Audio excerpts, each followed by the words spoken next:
I'm basically a hand weaver. I started out doing a lot of functional pieces, but decided that wall hangings, which is what I do most of now, are what I really wanted to do, but I don't really like tapestry work, which is very fiddly and, a lot of little work.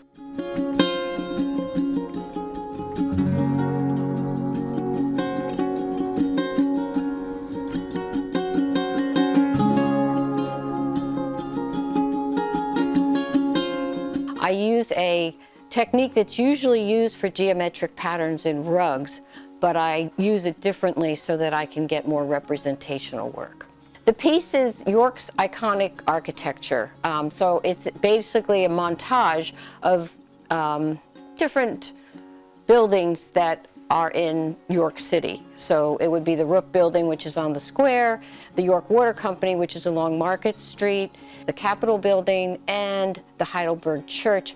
And then in there, interspersed in there, are the little row houses that we all love so much. It's a montage of those things. There's a little bit of magical realism going on, but I tried to stay true to the piece, to the architecture itself. They wanted something that had to do with York, and I had done a few pieces like this, and I thought that using these, recognizable buildings would really say, this is York.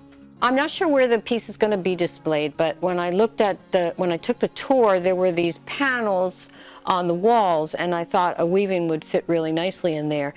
And the design itself shows the piece as if you're looking through one of the windows at the Yorktown out into York City and these iconic buildings.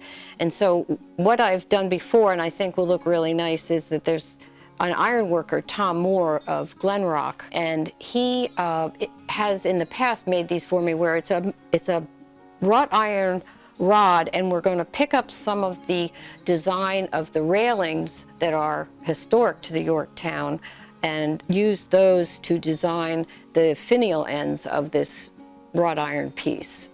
And I think that'll look very nice. The way that I work is the yarns are wool and linen, and I do all the dyeing myself so that the pieces, the yarns have a variegated quality, so there's not flat colors. There's a lot of, hopefully, nuance in them. So, and it stays true. Mostly I do landscapes and nature themes, but that didn't seem quite the right subject matter for Yorktown.